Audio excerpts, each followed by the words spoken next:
Welcome back to the channel. My name's Brad, this is SuperCoach Pro. Today's video we're doing a round 3 SuperCoach team review. So as you can see there, guys, scored 2,197, which wasn't actually too bad for the week, surprisingly.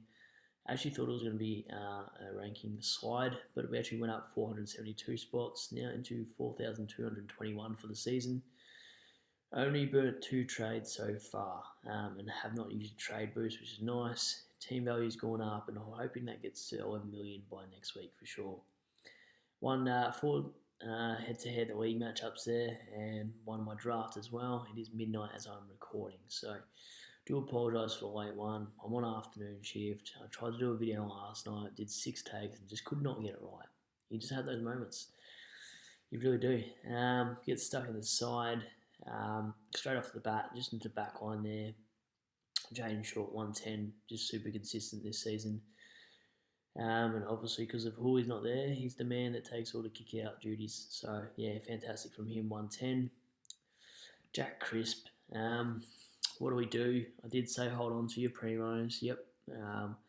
And I am actually considering you moving this guy on before it gets too late. So 69 and 85 and that 121 against Adelaide, but you give him decent opposition and he doesn't score well against, sort of not the greatest competition. He does score well. So this is concerning for me.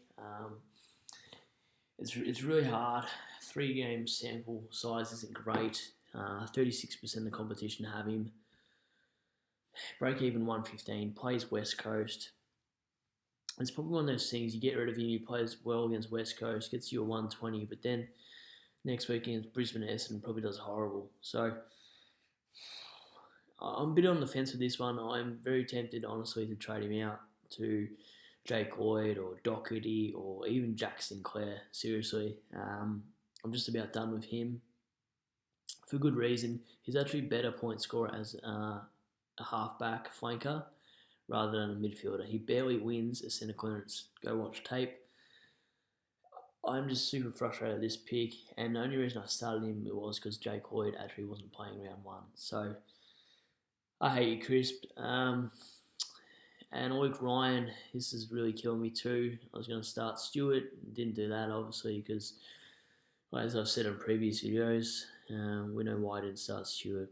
A, because of the injury history, and B, had a baby on the way, so I didn't want to miss a couple of rounds there.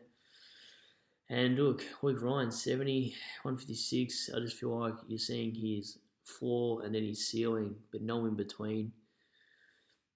He's so reliant on cheap cherry picking kickouts this year, and he's not actually getting amongst it. Chapman's taking a lot of his actual points. I know Chapman hasn't really correlated with scores, but you look at tape and they're actually using Chapman a lot. And same with Jordan Clark. It's actually really hindered his scoring, regardless of that 156.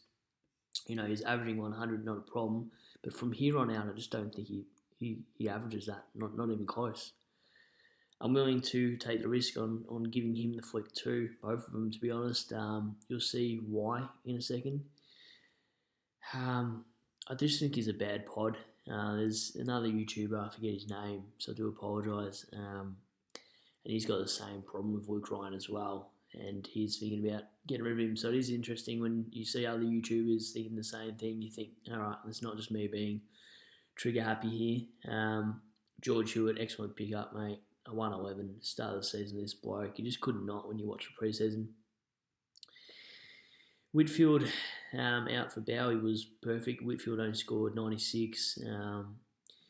Bowie made me $62,000, and I think he's going to keep going up from here. So I'm really looking forward to this price rise. By round 6 is 400k, and I can hopefully get maybe someone like an Aaron Hall sitting there when he comes down in price after that 70 on the weekend. 61 for McCartan. I think he was on 61 at 3/4 time. Did nothing in that last quarter. For that reason, I'm putting Hinge on. Hinge took a couple kickouts, looked nice on wing half back again there. So I think I'm going to use Hinge this week against Essendon. McCartan has North Melbourne. Probably won't see a lot of ball back there, to be honest. So I'm going to that. And their scoring's fine. It's just a matter of who you pick any given week. I should actually say Bowie played excellent. If you've not watched a Melbourne game, go watch Bowie closely, and he is the absolute salem of that role. He's so good by foot. He looks to be like a mini Jake Lloyd wanting to be a CEO, especially when Salem's not back there. Just an excellent pickup if you traded him out for Whitfield last year, or if you even started this bloke, hats off to you. What an absolute masterstroke for a moneymaker.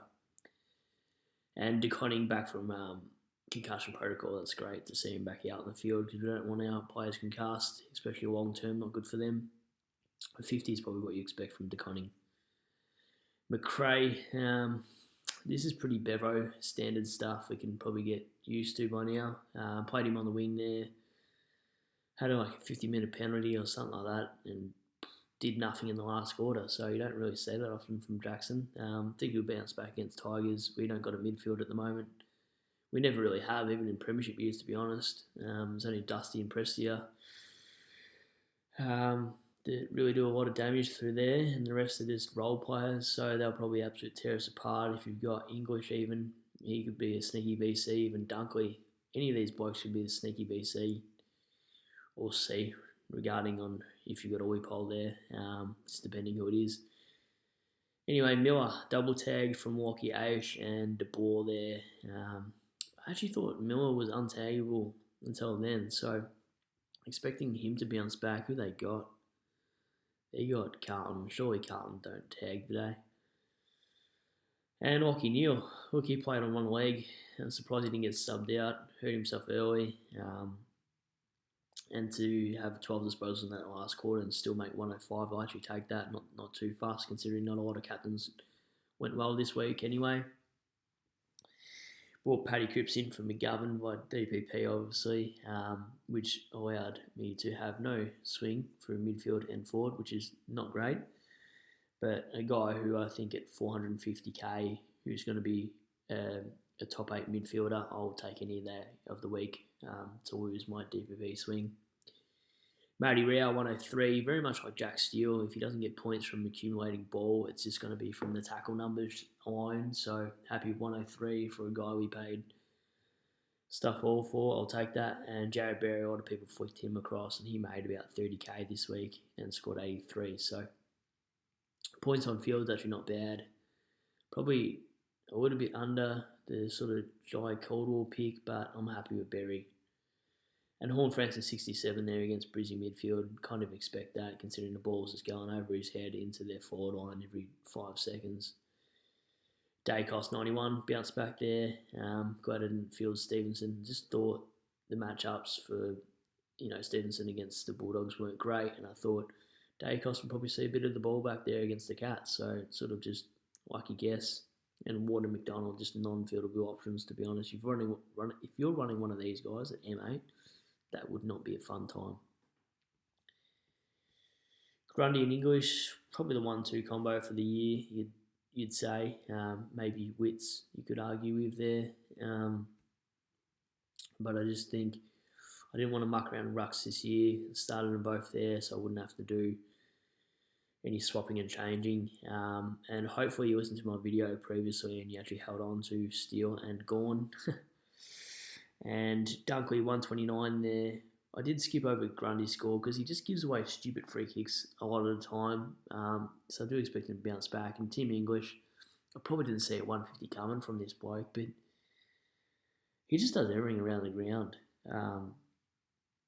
Probably the last week to get him too. Look how much he's going to go up. His break even's 58. He's going to go up 19k, so it's actually probably not going to be too bad. Even if you pick him up at 540k, you haven't missed the boat too far. I wouldn't certainly downgrade him from somebody like Max Gawn. Maybe if I had Rowan Marshall, it would be a sideways swap. And Hugh Dixon there, 61. That's fantastic. He played a lot of ruck duties there, so that's great too for his scoring. Dunkley 129, great bounce backs from that 97 the week before. Butters 58. I think he's done something to his ribs, so just hold your trades for now in case he actually is not playing this week. What's worse is the Thursday game, so you can't even loophole this guy, which makes it difficult. If he is out for a couple of weeks, not going to lie, I'll probably go just from Butters to Heaney with the fixture they've got coming up. Cogs 149, fantastic. Don't need to speak too much more about that. Will Brodie just does the good stuff in and under. Still looks like he isn't confident. Maybe because he hasn't regular AFL games consistently, but he had a lot more time on ground, smashed out a 90, and his price went up significantly. So went up 59k. That's great. Same with Terry, unsung hero here, 70k. Started this bloke. So I got all the rookies right. Hence why I'm really going to segue soon into trading this week. And you're going to think, why are you doing this, Brad? But I'm just making moves early, trying to catch that top 1k and stay in there like I did majority of last year. Nick Martin, 71, jump on this train. He's going to go up quite a lot in price. Projected going 96,000 if he scores 93 against Adelaide, which is probably highly unlikely he scores 93 against Adelaide. But, oh man, what a train that is to jump on. If you're downgrading from Rochelle or you just got Mitch Owens or someone like that. Sorry, I never stuttered. But, if you're doing some downgrade, Martin's the perfect one for it. Rochelle 36, he gave away a 50-metre penalty. He was on 50 and then, really paid for that. So I'm not going to trade him out. I'm sure he'll have a good game. It'll probably be against Bombers, ironically. And Hayes there with Marshall. Not looking great if you're running him at R2. Definitely wouldn't be running him at R2 now that Ryder's back. But that is how the side performed. I don't think it was a great week for most coaches, to be honest. I'm still iffy on the rankings. Have a look at the top,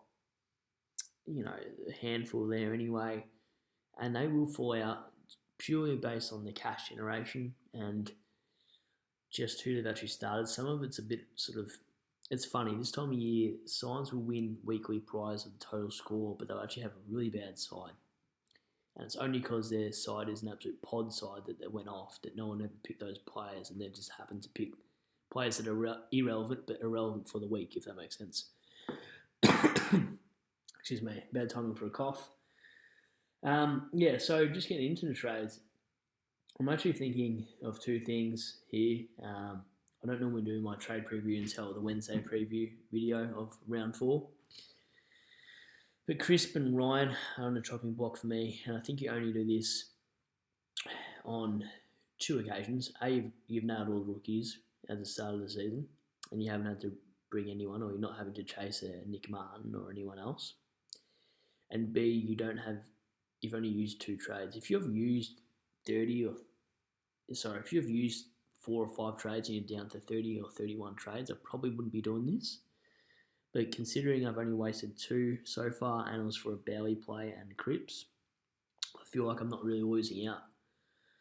And you're probably thinking, well, last week you told us not to trade Primos, but I'm actually really considering just doing this. Doherty, how you going? Just what I didn't want to do. Great with technology. I'm 30 years old, and this is typical Brad stuff here. And you go into averages, and hello, Jakey Lloyd. That is the play I'm thinking of doing. I could do Doherty and Stewart, and it leaves me with $24 extra $1,000. But my problem is Stewart plays Charlie Cameron this week, and I really don't like that matchup. I think he actually got towed last time they played, so I think I'll just rather the man to the kicking duties, Mr. Reliable Seagull as ever, and who cares about the 19k I'll save. That is what I'm thinking of. Tell me what you guys think. Am I being a bit reactionary? But only if you've actually watched the games of Collingwood and Fremantle, would you understand why I'm feeling the way I'm feeling about these 2 guys. And just have a look at the side once it's done. Tell me that does not look so much better with those guys in the back. I'll go through one more thing, right? You got 31 trades. All right, and I've got it. Let's say Hewitt's a keeper. Let's not say Rouse a keeper, because I don't think he is. And let's say Cogs is a keeper. I potentially have 1, 2, 3, 4, 5, 6, 7, 8, 9. So I've got 9 upgrades to make. Let's say you go 1 up, 1 down. So 9 times 2 is 18. I need 18 trades. and let's say the other 13 are for injury trades. Forbid I don't get 13 injury trades, but what I'm saying is I've got so much keepers here, so much value here, so much cash generation here. I don't got any dead rookies. I feel like I can make enough money. I can do these trades, and I've got 20 rounds with Jake Lloyd and Doherty over Jack Crisp and Ryan. How much they outscore them, I don't care, but I think they will outscore them by a fair amount, especially because Luke Ryan, as I said, Chapman and Jordan are taking points away from him, especially Chapman. And Jack Crisp plays better in the back line. So I think they're two mistakes I have to fix up now. And if I don't do it now, I feel like I'm going to fall behind on those people that started Jake Lloyd, Doherty, to a lesser extent, Tom Stewart, Jack Sinclair. Like, there are some super pods in that back line. And the last two spots I probably want in here, if I'm honest, is probably Tom Stewart and Aaron Hall. And then I'm done. That is a solid back line. Or potentially Jordan Dawson, but I'm just worried about his calf. And Aaron Hall's hammy. So that's the only reason I didn't start those two guys either, which makes it hard. So compromising premiums because they're injured at the start of the season is really annoying by this round 3 going into round 4. I'm not looking at sidewaysing any of my midfielders because at any given day they can get tagged. But the only reason why you get rid of a player is their role, and Crisp doesn't have the role, unfortunately, that he scores SuperCoach points in, and Ryan just has lost the role. So that's the end of my video. A bit of a long one, a bit of a rant in there. A little more detail as we go into the season onto why I'm thinking these moves, but I think I add some different content. So if you guys like this one, do leave a like, and I'll catch you on the preview on hopefully Wednesday night, latest Thursday morning. So any trade questions in there or any VCZ options, I'll answer them in the comments below. Hope you guys have a good one, and sorry for the super late video. I do afternoon shift, so my apologies, guys. Catch you on the next one.